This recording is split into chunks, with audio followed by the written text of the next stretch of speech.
Hello guys, good morning. Nagluto pala ako ng fried egg guys. Bali yan lang talaga ang uulamin namin ngayong umaga.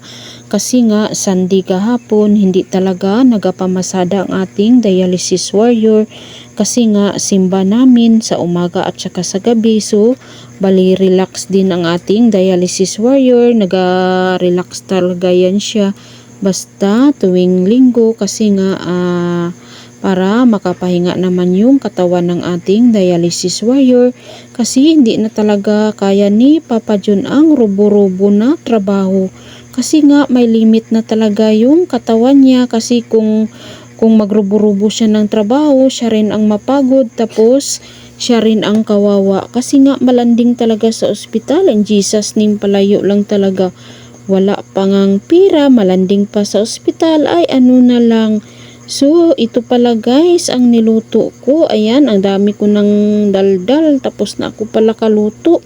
Ayan, nagsangag na ako ng kanin. Bali, sa ano yan siya guys, yung sa bulad kanina, nga giprituan ko.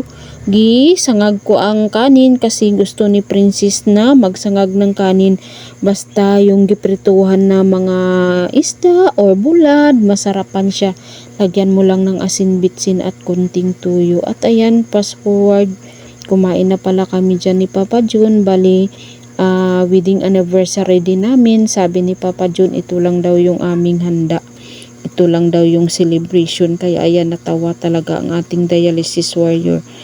Masayahin talaga aming dialysis warrior. Parang walang problema, parang walang gibati. Ayan, laban lang talaga Papa John.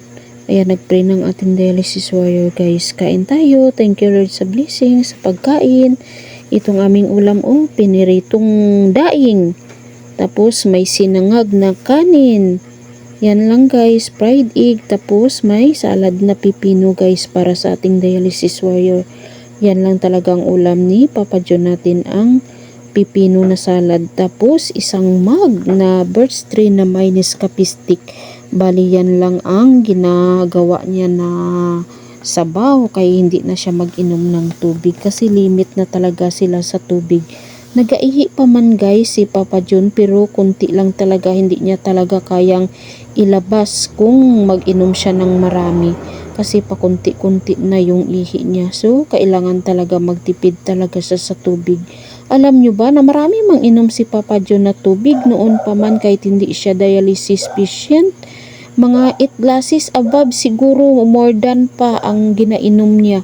Pero iwan ko ba bakit naging dialysis patient din siya? Siguro nga dahil sa energy drink guys, kasi hindi ko talaga alam na nagainom pala siya sa umaga at saka sa gabi kasi nga nagapamasada si Papa John noon pa man noong sa Cotabato pa kami, nung may tricycle pa kami.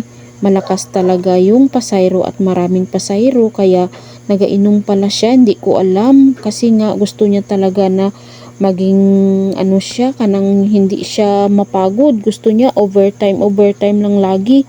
Kaya ayan, sa sobrang sipag niya, hindi niya na malayan na nasira na pala yung kidney niya. So ang sabi, may kasabihan nga na ang pagsisisi na sa huli talaga. So wala ding masisi si Papa John kasi siya lang talaga ang nakakaalam sa kanyang mga lifestyle sa buhay niya. Kasi nagatago-tago yan siya guys kung mag-inom ng ganyan na mga inumin. Hindi ko talaga alam. Kasi kung alam ko lang, pinapagalitan ko talaga yan siya. At hindi ko talaga gusto na mag-inom siya ng ganun na mga inumin.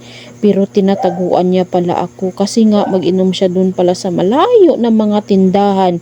Kung magbiyahe siya, kung magbilar siya, mag-overtime siya, yun, ganun.